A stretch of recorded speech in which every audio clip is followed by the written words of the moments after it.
Everybody is wrong about leverage trading. Now, if you are trading cryptocurrency, especially with leverage, you need to watch this video to the very end because there's a very high chance that you don't understand exactly what leverage is used for and how to use it in the proper way. And I cannot tell you how many crypto YouTubers I have seen talk about leverage, and I can tell by the things they say that they don't actually trade with leverage. They're just being paid by the exchange to promote the exchange. No hate. This is a business. We're on YouTube. Exchanges are great platforms to trade crypto, but I can tell by the way they talk about it, they don't really understand how to use it and what it should be used for. Now, I recently did a live stream where I went over exactly how to use leverage and the different situations in where you would want to use leverage in order to trade properly according to good risk management. When leverage is used properly, it is a tool that can be used in accordance with good risk management to actually mitigate your risk. Now, a lot of people, when they think about leverage, they think about gambling. They say, if I have $1,000 in my account and I use 50x leverage, now I have $50,000 to trade with. And they essentially gamble away all their money by using high leverage and getting liquidated.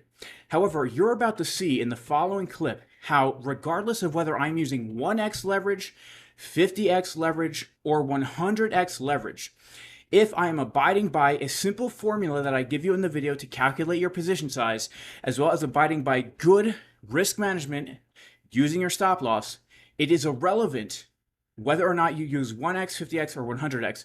You are risking the same amount of money no matter what leverage you use. And I'm actually going to show you the proper way to use leverage and the proper situations or scenarios where you actually need to use leverage in order to get the most out of your trading. So make sure to like the video, make sure to subscribe to the channel, because we really are bringing you the juiciest crypto updates, all right? I let everybody know when I believed that the bottom was in for that last big pump up to $49,000, opened a $500,000 long trade publicly. I let everybody know where I was looking for that big short trade the day before the ETF, and of course, I put my money where my mouth is, taking the juicy short trade. You guys do not want to miss these updates, so make sure to subscribe. We're so close to 200,000 subscribers. Click the bell for notifications, like the video. Let's get into this. Leverage is irrelevant if you follow the three pillars that I just laid out, meaning you have you're waiting for your strategy trades to come to you and you're using good risk management. It doesn't matter what leverage you use, okay? It does not matter what leverage you use at all. I know that sounds crazy to people, but let me show you what I mean, all right? I could enter a long trade right now. Now, here's the thing.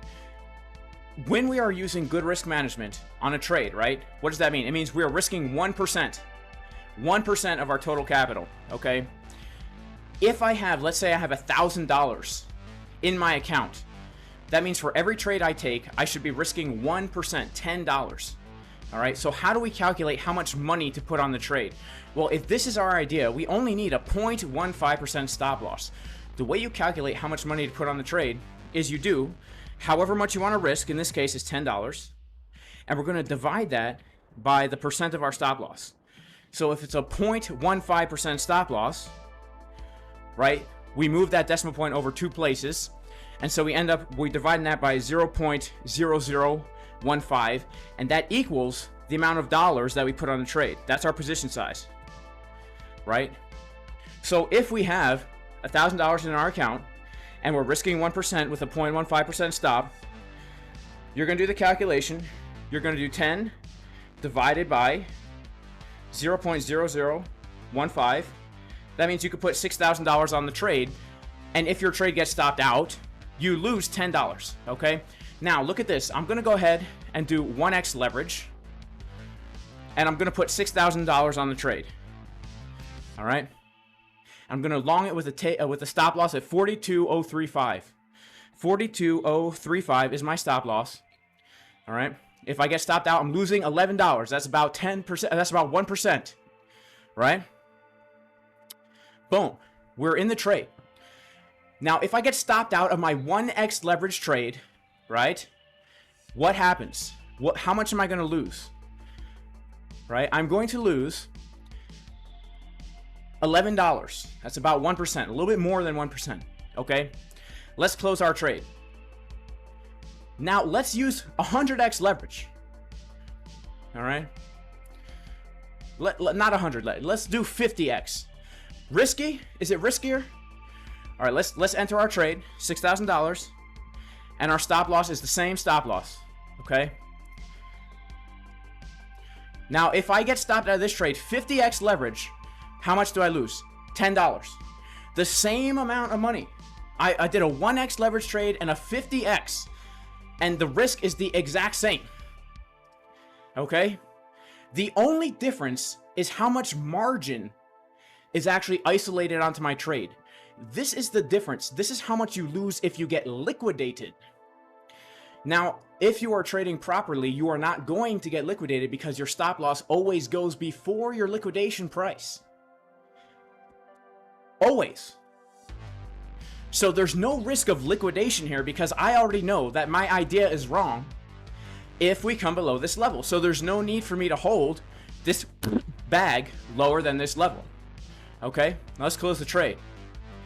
Now let's do 100x leverage. All right, same trade, $6,000. All right, let's go ahead and long it. Now, if I get stopped out here, right, how much am I going to lose? $5? How is that possible? Oh, it's because the price went down. That's why. It's because the price went down. So yeah, okay, price went down from our original idea. But if price had stayed the same from our original long idea, we would have been risking $10, all right?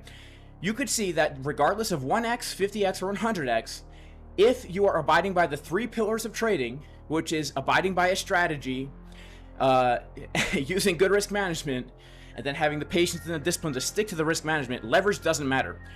It does not matter.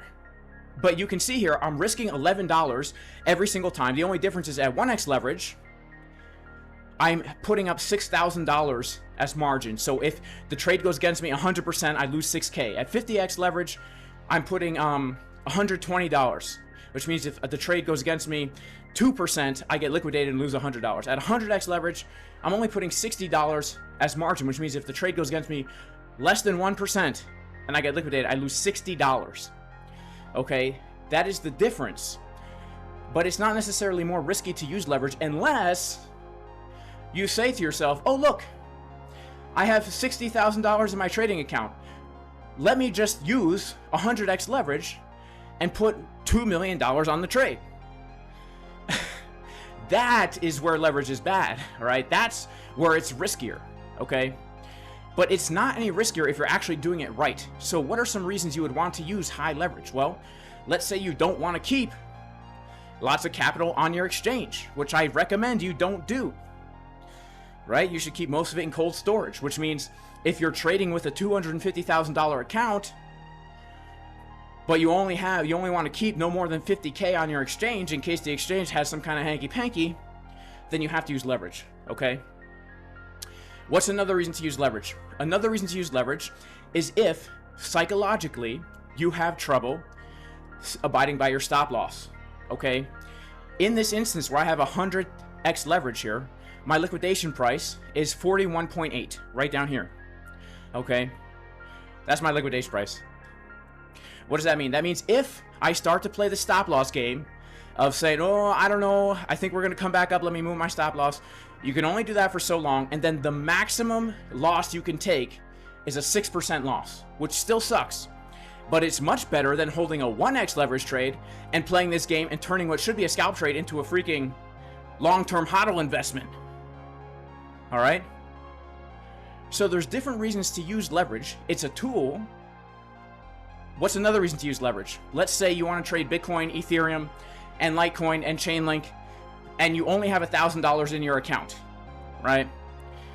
Now, if you only have $1,000 in your account and you want to trade multiple coins and you're using this formula to calculate your position size, you might need like 30K of capital to actually trade all those coins while still only risking 1% per trade. Because if you're scalping and you only need a 0.15% stop loss and you're putting 6K on the trade and you're trading 5 pairs, you're going to need 30K.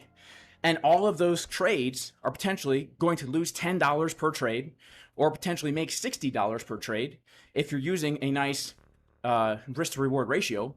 But you don't have the money to do that unless you use like 10x leverage, right? It's not any riskier if you're doing it right. I hope that makes sense, y'all. I gotta clip this, right? I gotta clip this.